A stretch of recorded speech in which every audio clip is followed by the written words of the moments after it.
Welcome back to the Block Research Podcast. I'm your host, Larry Cermak, CEO of The Block, and today we are joined by Richard, who's the co-founder of Safe, formerly known as Gnosis Safe. Welcome, Richard. Happy to be here. Thanks for having me. You know, Gnosis Safe and Safe has been around for a long time at this point. It's definitely been a long journey for you. Can you do a very brief overview of kind of the history? What were the steps to get you where you are right now? And what are roughly the products that you currently offer? Yes. So to really start out with, right, like is when I joined Gnosis, actually I was brought on there to bring this secure asset management experience that they had for themselves with their Gnosis multisig to mobile. I actually started out as a mobile dev.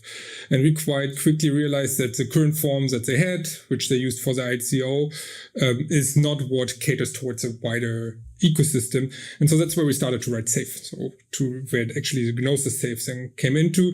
And we really wanted to have something extensible, something modular. And actually, so the first version of the Safe already had these modules. We wanted to have allowances, daily allowances.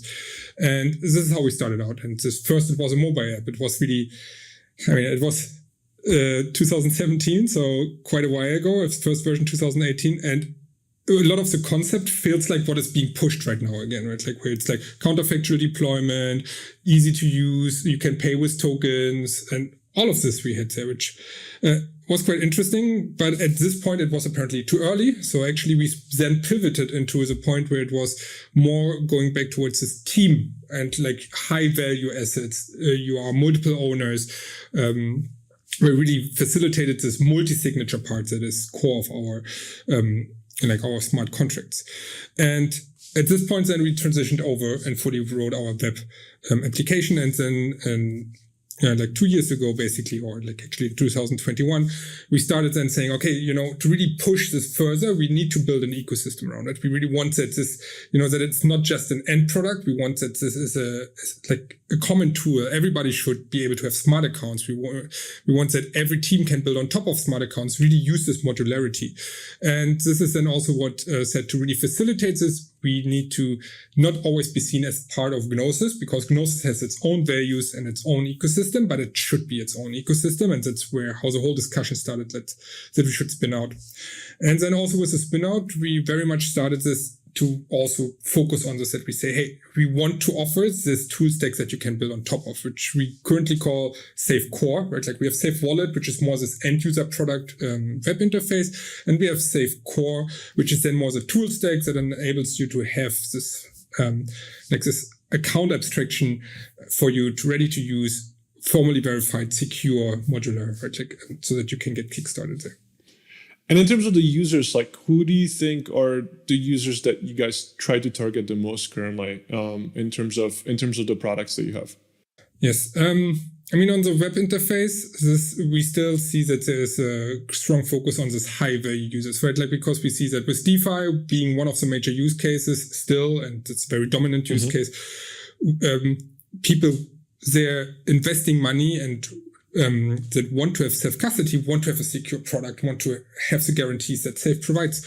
And this is where the web interface is still catered towards too.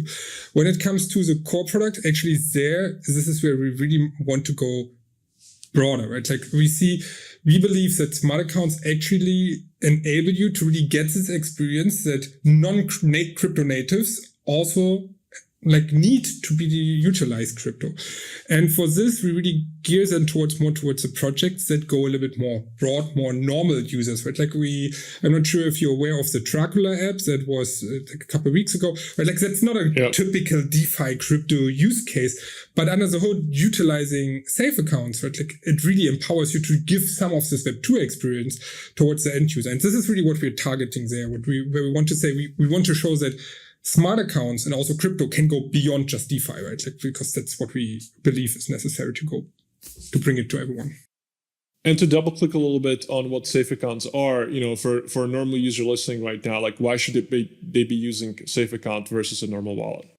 So the big difference, if we compare it, for example, to the most known MetaMask account, right, like is that this under the hood, it has a smart account, which allows you to be a little bit more flexible. Like our MetaMask account, it's a private public key. It's very well-defined, very fixed how this behaves, where a smart account, you can be very more dynamic, which And Insights allows you to do stuff that we are very much used to from Web 2, right? Like in Web 2, all, like at least my Twitter account and so on, they are secured by two-factor authentication, right? Like, or my X account, but by two-factor authentication. I have a way to recover my account if I lose one of these factors, right? Like it's not completely lost. And this is where smart accounts really come into play, where you can set up this logic in a way that you can even choose between, do I want to have full control myself as like full self-custody?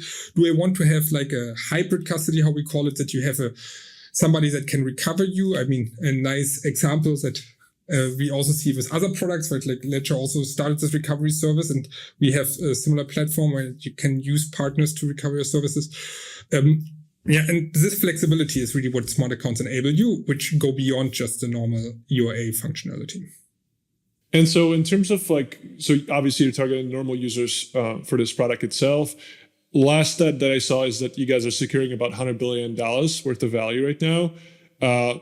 That's obviously a lot. That's more than I think any smart contract besides probably the staking deposit contract, right?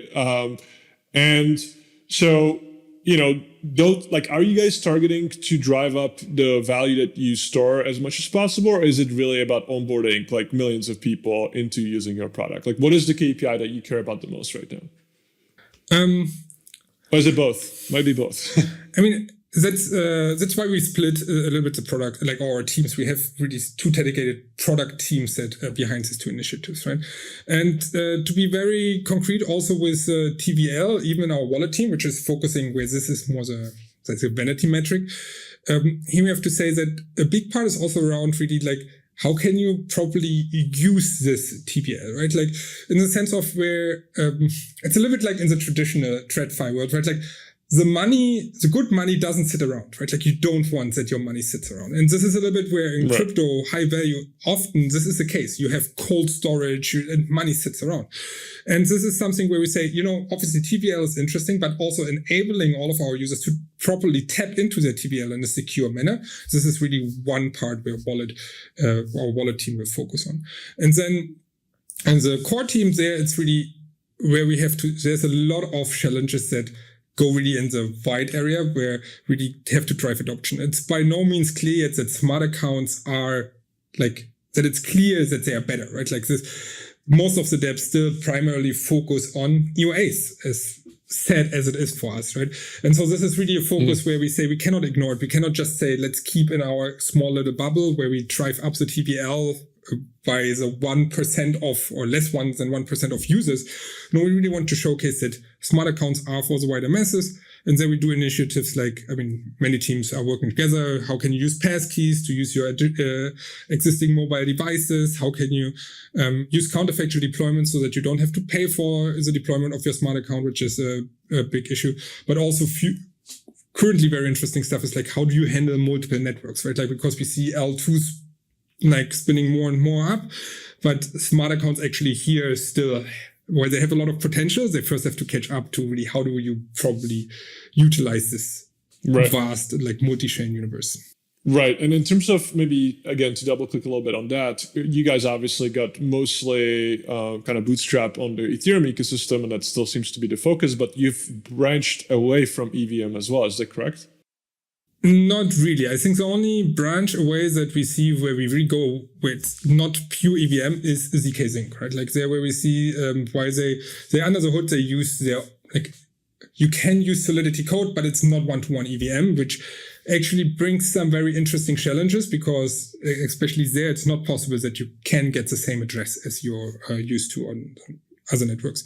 But currently, when it comes to completely other networks like Solana or similar or Cosmos, there we are not engaged. Like we focus because there are so many challenges. If we spread too far, it will also get a problem. And while we try to solve this with our ecosystem, and we have a strong ecosystem, but also there some focus is really helpful here. Got it. That makes sense. And in terms of monetizing, so obviously you have two strategies, like you said. You're trying to get the smart accounts to as many people as possible. Some of your competitors or maybe other services that are slightly similar, some of them charge for swaps, for example, and they take a fee off of that. What's the business model long-term for you guys, or what is it currently? Yeah, I mean, I would go into the long-term part. it's really about this point, right? Like there we see that the smart account, the core smart account that we're currently pushing, that should not be the money driver. That should be free, permissionless, because we see that this enables a lot of use cases around it, like the module framework, where we then say there we want that our token and our tokenomics and therefore the whole value capture and the flywheel really plays a role, right? And there are different initiatives where we cooperate with different teams, where we want to utilize the token to ensure security, but also to really facilitate this value exchange. Because one of the narratives that we like to use, and even though it's not the best because we don't like the person who is most successful, is like the Apple App Store, right? Like if you think back how this all started, they had first a smartphone, but the smartphones are expensive, that's not what they make the money with, right? Like so if you think about it, it's more that these are modular smartphones. You can put apps in there, and then actually these apps, there are fees charged, and you have like Apple provides guarantees, right? Like they do security checks and they abstract away certain payment flows, right? Like this is the things where then we see to provide these guarantees, to provide this abstraction, where it's really necessary to have certain guarantee models. And since we do not want to be a centralized entity like Apple that just gives these guarantees, but rather like we believe in the decentralized ethos of Web3, that is where we really want to that our token really is being facilitated, and that we build on top of this. And there then also obviously we will have value capture opportunities where this plays into. That makes sense. I will ask you a little bit more about the token a little bit later. First, I want to just let you define what account abstraction is in kind of simple terms. If someone's listening and they normally just use a simple MetaMask wallet and don't necessarily play with multi-sig account abstraction, can you explain what account abstraction is? Yes, for me there are always two views on this. So one very technical view is that currently in Ethereum, it's very defined what an account is and how it should behave. It's ECDSA curve, where the nonce is sequentially tracked in the protocol, and all the fees are paid directly from this account. And abstracting this away, where you say, okay, let's not make it so concrete, but rather make it open, where we say, actually, we don't care what curve you're using. We don't care if it's a sequential nonce or if it's random nonce, whatever. And we don't care how you pay the fee. This is for us making this flexible. This is account abstraction, right? Like this is on a very technical level.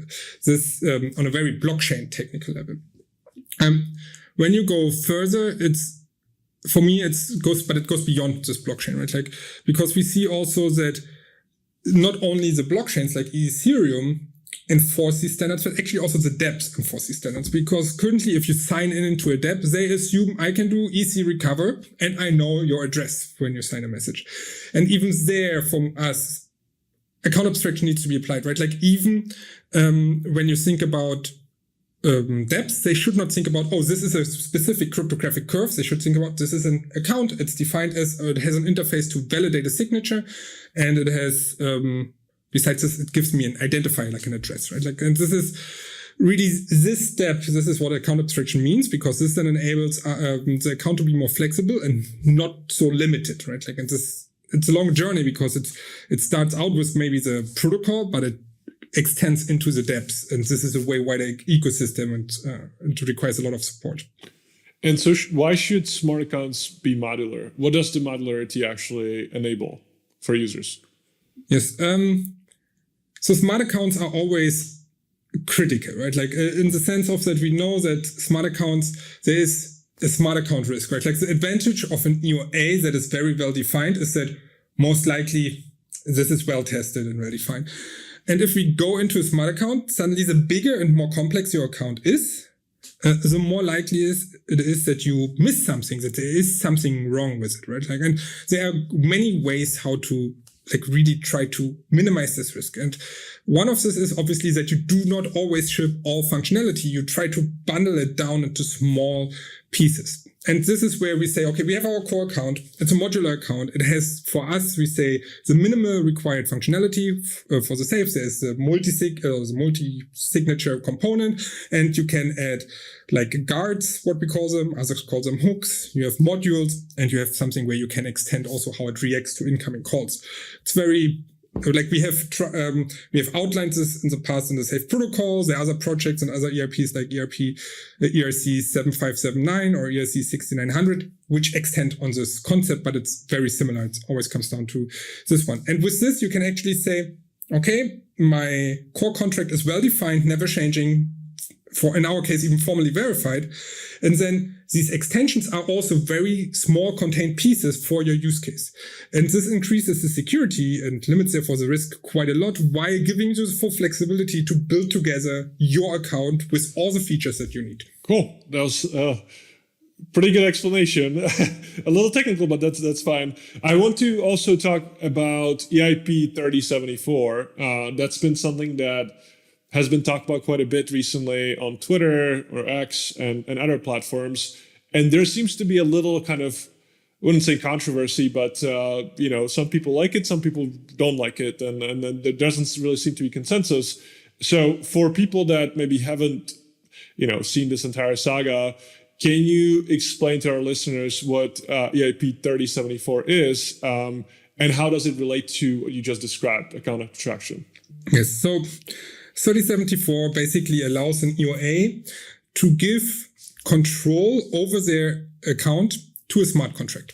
That's now very technical, but if we understood the concept of modules for safe, right, like where you say you can enable a module and that doesn't, that's exactly the same for an EOA, except that you cannot change the state of the EOA, like the ownership. But besides this, you can do the same. And this enables for EOAs use cases like I can batch transactions, I can sponsor transactions, I can have conditional flows where I can schedule transactions. Right? Like these kind of use cases are then enabled by these, they call it invokers, by the smart contracts that then get the allowance. And this is really where the controversy comes a little bit in, because why this is cool, it empowers the EOA. It also then says, okay, if we empower the EOA, why should I switch to a smart account, right? Like, because this, I think Vitalik 2 years ago, actually, when 437 started, had this very nice long post on X. And this is also how, when I talk about 3074 right now, is we basically have the end goal, and the end goal is the same as native account abstraction. We want that every account is a smart account that is flexible and can bring all this flexibility to us. And this is this big milestone, and we have to get there. And basically to get there, we have to go around this mountain of challenges, and we can go either right or left. And if we go right, that was like, okay, let's first empower the smart accounts, right? Like we go for 337, we enable smart accounts to pay for transaction fees, to be more native. And we started going this way last year with ERC 4337, a lot of steps going there. There's RIP 7560, which wants to push this more native on the Layer-2s.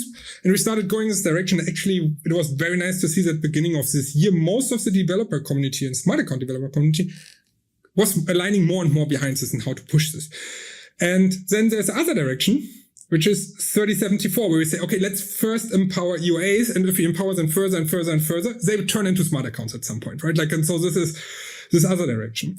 And this is where we started going in this one direction, and now we say, oh, no, let's go this direction. And and the chances that we even split the community, and therefore we lose a little bit the manpower to really push forward efficiently into these topics. And this is then where the controversy comes in. Independent of is it a good or a bad ERC, it's really what impact does it have on the account abstraction ecosystem, the developers, and the manpower that we have, because, it is a hard topic, it's an important topic, and all hands on deck are needed. Understood. So it's really more about where we're now not putting as much emphasis on what's already there, and now we're like splitting focus, and therefore it could be more, I guess, everything is going to be more segregated, and therefore like users are going to be even more confused, because these are already like pretty technical and difficult topics for a normal person to understand. So you're saying that it's only going to make it potentially harder if we split in multiple directions. Yes. And I mean, additionally to this, there are still a lot of security discussions around 3074. Also what are the next steps? Because in the current form, 3074 actually does not enforce anything. Okay, what is the next step that we want to go? Like 4337 already went the next step where they want to go native. And there are so many open questions that this really is actually creates unclarity also within the teams actually working there. Right? Like, and this is where, as you said, it kind of is like a distraction a little bit, right? Like, and therefore it slows us down. And so if you were to just generalize what the reaction of your team has been, or the safe team in general, it's more like it's maybe like slightly confusion and not very much, like not everyone's excited that this just got approved, correct? Yes, it's very mixed, right? Like we believe that in general it might have been better to do actually nothing when it comes to these EIPs. Like, should we, like, what alternatives are there, right? Like, should we include this ERC or others? And if you look at all the other EIPs, they were very complex, and it's understandable that the core developers are defensive there, right? Like, but to be honest, we have worker trees coming up, big, like EIPs, hard forks that are kind of set in stone. But there's a lot of work and that we can push via layer 2s. We see that that we get SEC-P, like the P256 curve for on layer 2s now coming in, which allows us to do more native stuff with passkeys and like traditional signing keys on the layer 2s. There are discussions how to push 437 onto native on layer 2s, right? Like all of that should give us enough work to showcase what can we do next on layer 1. It was not necessary to create something on layer 1. But we apparently something had to be pushed, and this then caused this controversy a little bit, where it's like, okay, was this really necessary? Why on a technical level, we're all excited. It's a fun tool thing, right? Like we would love to play around with this. It's like, again, we see it in our team. It's like, okay, we are excited about the new toy. We didn't even finish playing with our existing toys. It's like, nice. And this causes a controversy where it's really say, it might have been better not to do anything in this direction right now, because even in our team, it's like, okay, we don't have the time to focus to really fully explore it. Yeah, so that's a really good analogy. Talk to me a little bit about what a Keystore rollup is, and you know, again, for a listener that is not familiar with these topics, what does that mean? And also the concept of, maybe you guys refer to it as on-chain password manager. Yes. So as mentioned earlier, right, like we see more and more layer 2s spinning up, and actually this one of the big challenges for smart accounts is that they have their state on a specific blockchain, right? Like, so if you deploy your safe on mainnet, it does not automatically exist on all the other networks. And there are two challenges, or two major challenges with this, is that while you can deploy even on some networks to the same address you're safe, this solves the first challenge that I'm going to mention, which is you have to remember on what address is your account on all of these networks. So for an EOA, you remember one address and you are happy. So for example, I mentioned CK Sync earlier. There, this is not possible because the deployment of most of the smart contract accounts, not only safe, also the others, depend on the bytecode. So this is the log, like the code that is on chain stored for the account.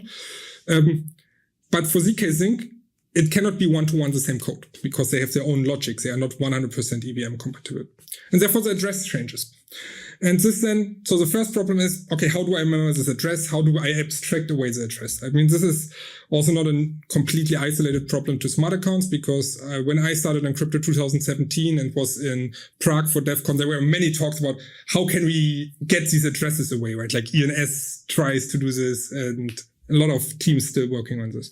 So this is the first problem. But even if you get the same address, the state is still specific to this chain. So if I deploy my mainnet safe and I deploy my Optimism safe and I change my owners on mainnet, on Optimism they are still the old ones. And then I would, if I have 10 networks with safes, I have to go to all networks individually and update them, which is super annoying.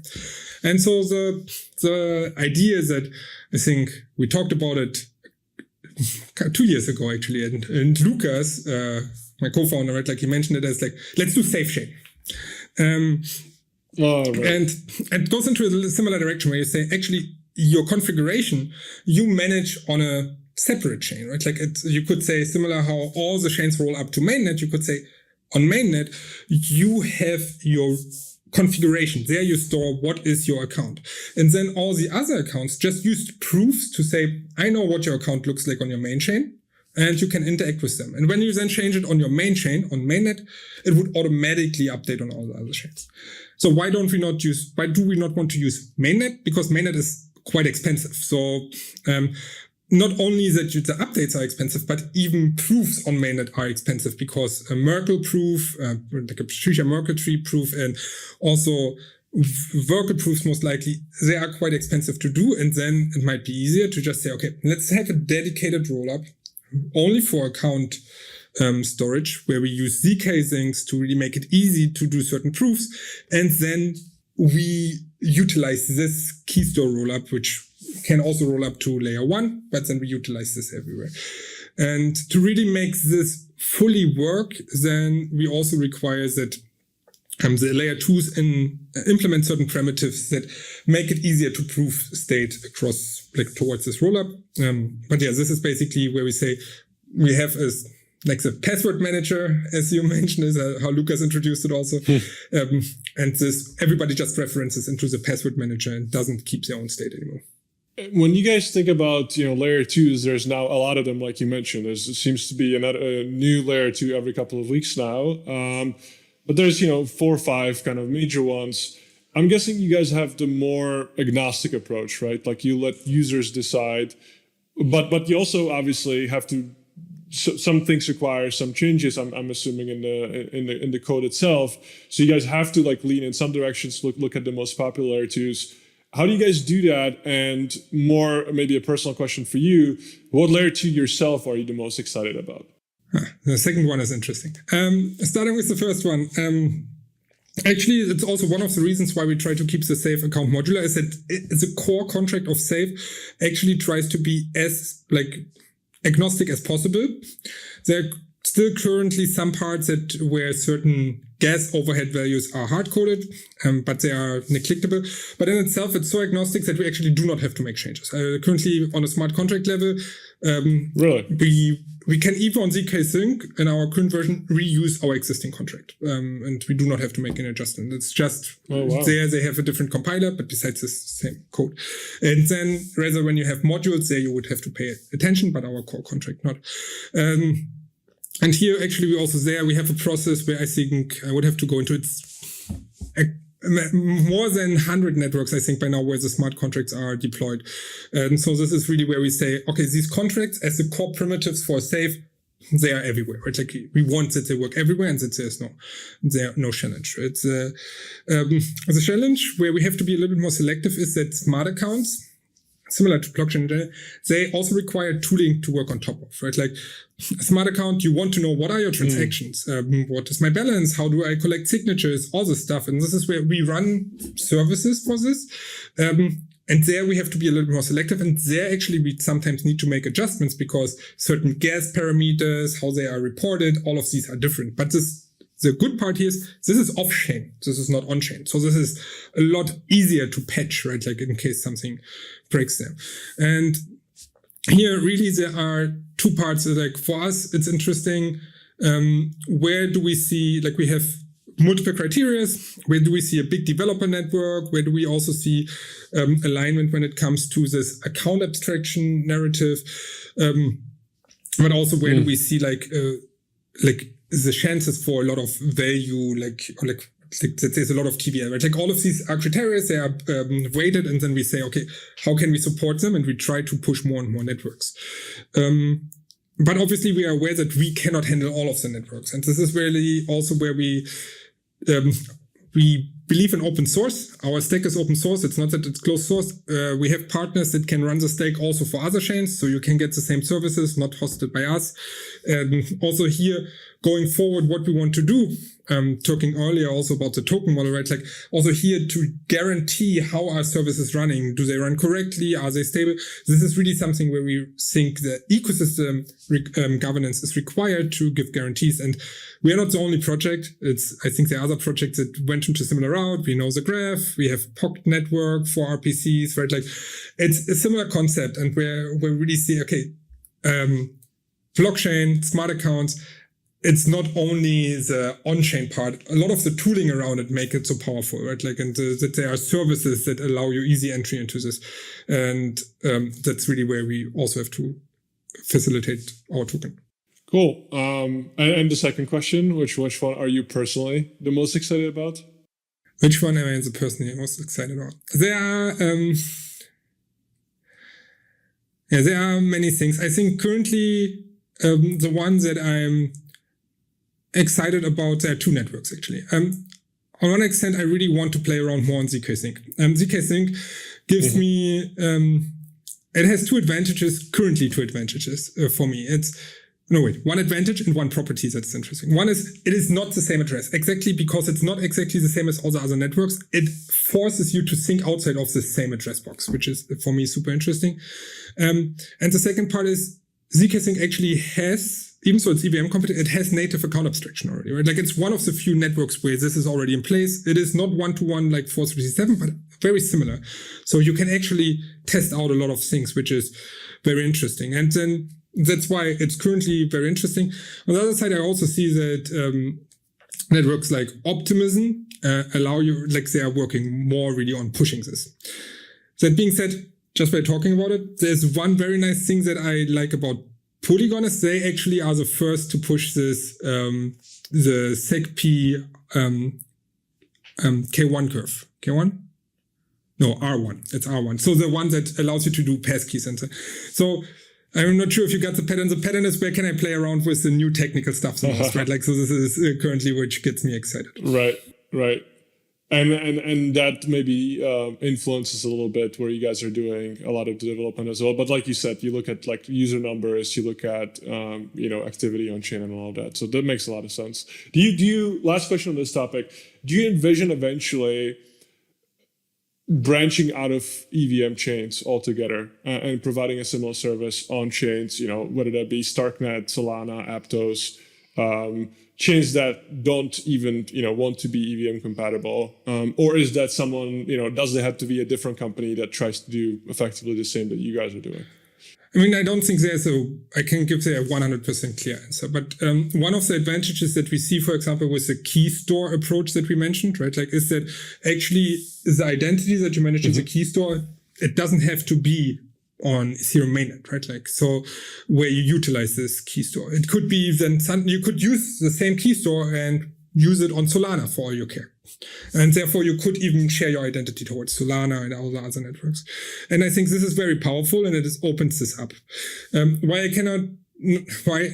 I can't give a complete answer is it's because it's very unclear how does the Ethereum ecosystem evolve and how much work do we actually have to put in there in the next time, right? Like, currently with more and more layer 2 spinning up right now, it's going super wide and we have so many, it's like a long tail of networks. Chances are that at some point it boils down again towards like 5 or 10 networks that are really the 90% where all the traffic is, right? Like we see to some extent right now, but currently it's more growing. And saying now, hey, no, we never want to go outside of EVM, I think that would be limiting ourselves. But saying, yes, we definitely in 2 years want to also go to Solana, it might also be jumping to conclusions, right? Like, so this is... Right. So you're not making a decision right now, but you want to see, if things end up going in a different direction that you currently expect, you would be open to. Currently the focus is EVM, as mentioned earlier. It allows us to really also, like, there are so many questions when it comes to account abstraction and how to utilize smart contract accounts that we are busy enough answering them on EVM base. Cool. So now to jump into the topic that our listeners always love, fortunately and unfortunately, kept it towards the end, and that's the token. So you guys now, you've been pretty open about those plans for some time. I think you're one of the few companies or protocols that actually are talking about specific dates and giving a lot of information, whereas some other ones maybe, they're very secretive. They wait until the last moment and only then they announce everything. So can you talk about that strategy specifically, and then also about why do a token versus a normal business model? Like what has gone into evaluating that, especially because I'm guessing there's a lot of teams right now that are looking at a similar decision to be made in the future. Yes. And I think it is also historically based, right? Like, so Gnosis as a project where we come from, their mindset is very Web3 native. And this is definitely something that we inherited and that we love. And that's really where we say, okay, going Web3 native, we want things to happen on chain. And Gnosis actually started this quite early with Gnosis DAO, right? Like where stuff was happening on chain. And this is something that we really saw that it makes sense, that we want the ecosystem to evolve because, again, as mentioned earlier, we want that the safe becomes an integral part for everyone, and this requires an ecosystem. And this is where we really said, okay, when we do this, when we become our own entity, like our own project, we want that this becomes an open ecosystem project, and we want to use a DAO, we want to make it on-chain, make it open, permissionless, all the Web3 values that we want to have. Right? Like, and this is where the initial part came from, where we said, hey, we believe in Web3. We are Web3 native team. Let's utilize Web3 and let's not do the normal business. That being said, if you look at this, you will also see that we did not go the full, hey, everything is Web3. We have a foundation, right? Like there's a safe foundation, because we also see, as native as we are, especially when you really want to engage with all the ecosystem players that are relevant to the account, it has a lot of benefits to have like a legal wrapper that allows you to act as this one. And this is really where a lot of our innovation, or when it comes to the governance model that we have, really goes into this, okay, how can we bring this together? We have the foundation.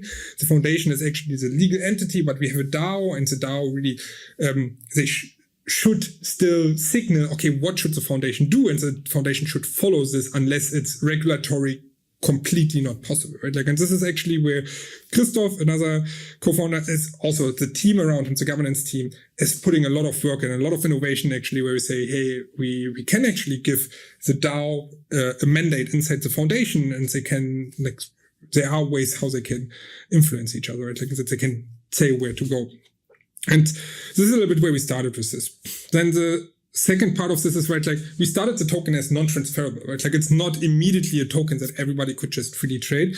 And this is because, especially with a DAO, with an ecosystem, there are a lot of dynamics in the beginning that are super hard to grasp, right? Like, and this is where if you have a transferable token, it can also be a distraction. There's a lot of things to consider, right? Like, and this is where we said, okay, let's first start with an ecosystem. We had long evaluation where we said all existing safe users, like with mainnet safe users that were early on there, they are part of our ecosystem. But a lot of teams that are building on top of safe on all networks, we also said, you are part of our ecosystem. And we distributed this initial set of tokens, right, like quite widely.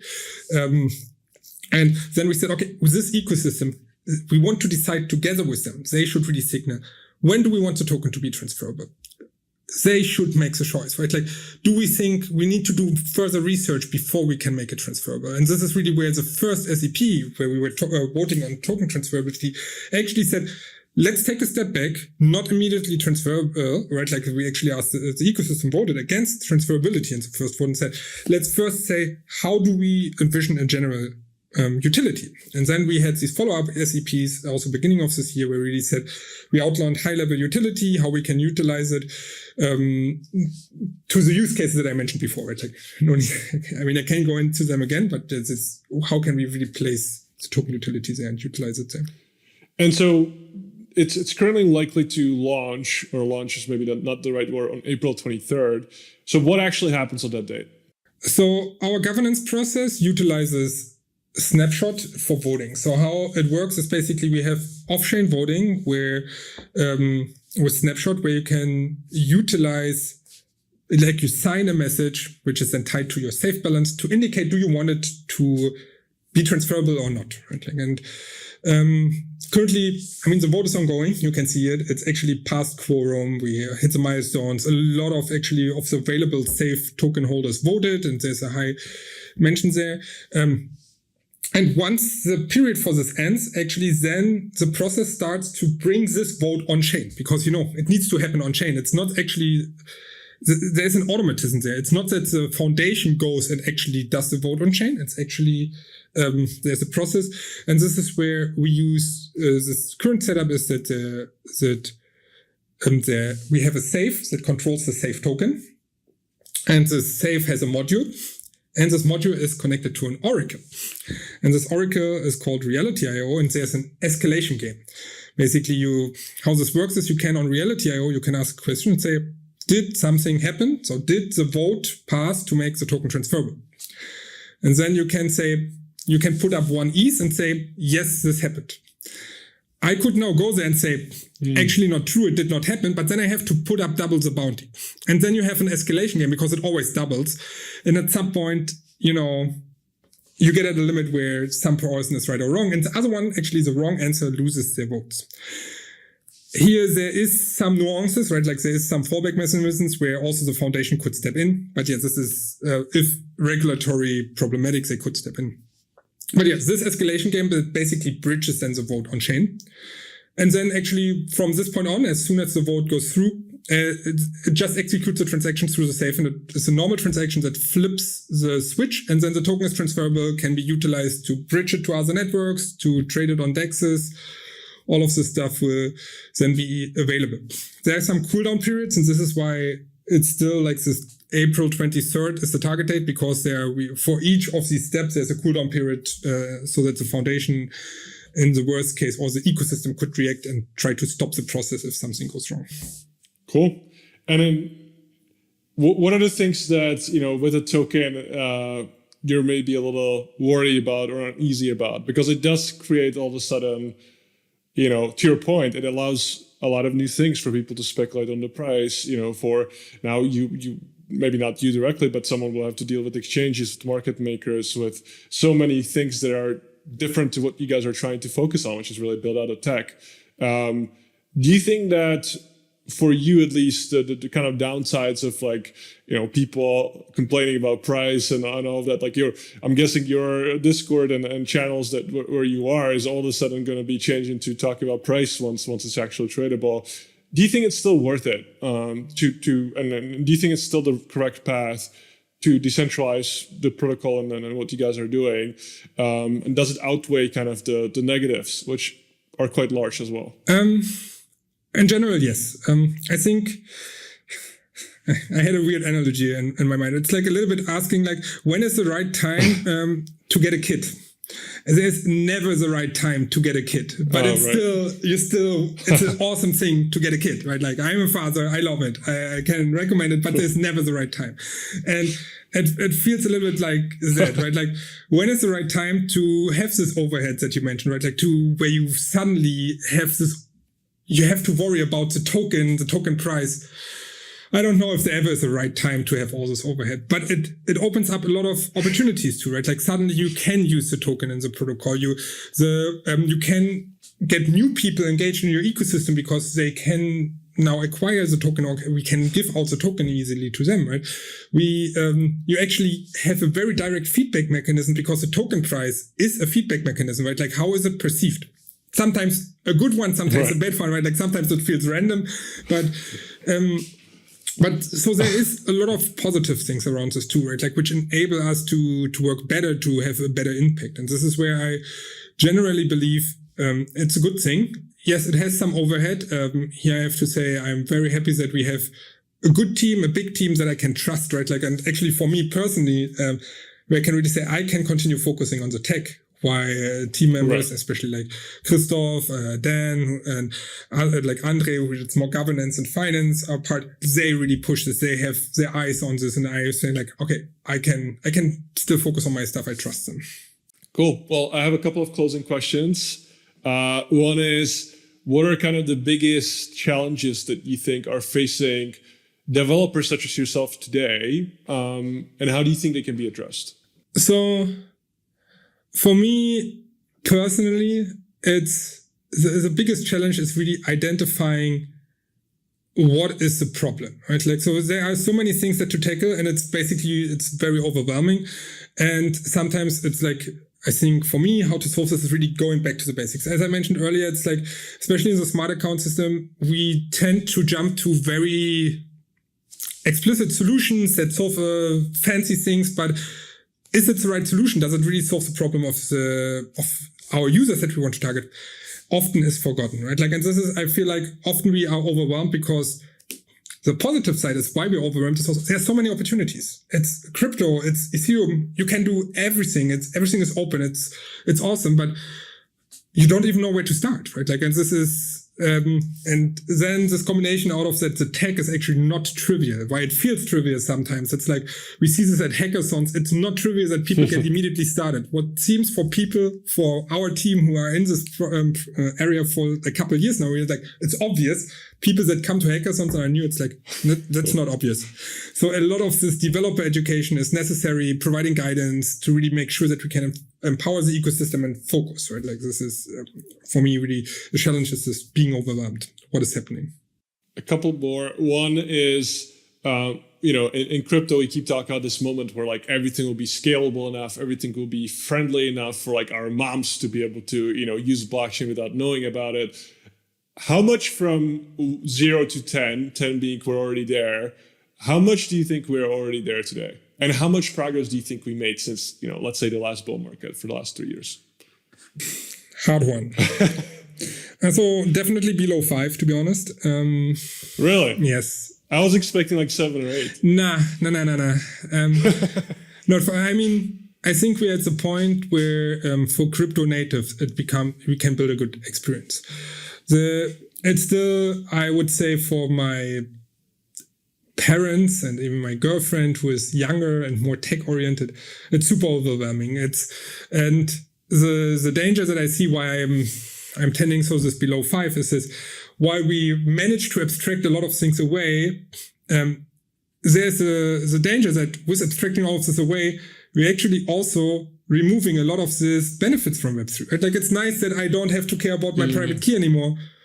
Okay, what happened to self-custody, right? Like, so now I don't have my private key anymore. Like, what's going on? Like, it's nice that I can easily sign stuff.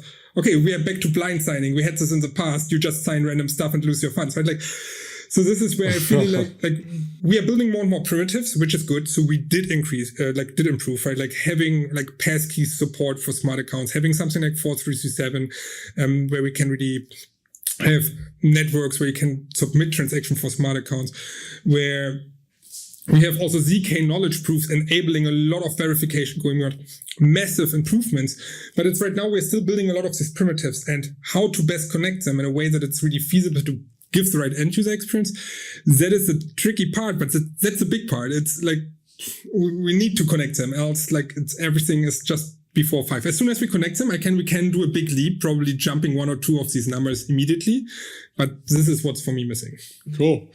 I think the last question, just to close it off, what are you the most excited about when it comes to Safe and the next 6 to 12 months? The most excited about, I am really about this dynamics also when it comes to this utilizing zero knowledge proofs, be it in this rollups for cross-chain interaction, but also for recovery interaction. I see then it's really where we see currently the main topic is this Keystore Rollup to have better cross-network interaction. And there I'm really excited. It's fun. And I would love to jump back into our tech team and help them out with this, but I have to leave it to them. A lot of strategic work. So this is really where I think there's a lot of possibilities. And also, as I mentioned before, like seeing all these primitives spin up, it really allows you to start trying to connect them, right? Like, and this is something that I really like to see, and where I also believe that actually with the token becoming transferable, which is obviously something that I am excited about, it opens up so many possibilities. It allows us to really engage with the ecosystem, build build tokenomics around these primitives, also for Safe, but also the wider ecosystem, and really then go beyond just this, okay, we have our core smart account, which is what we currently have, but we really say, okay, now let's build the ecosystem that builds on top of this and really emphasizes on the benefits of smart accounts. Awesome. Well, Richard, thank you so much for coming on and sharing all these insights. I'm sure our listeners learned a lot today. Certainly I did. So appreciate you coming on. It was a pleasure. It was a lot of fun. Thanks for having me. Thanks.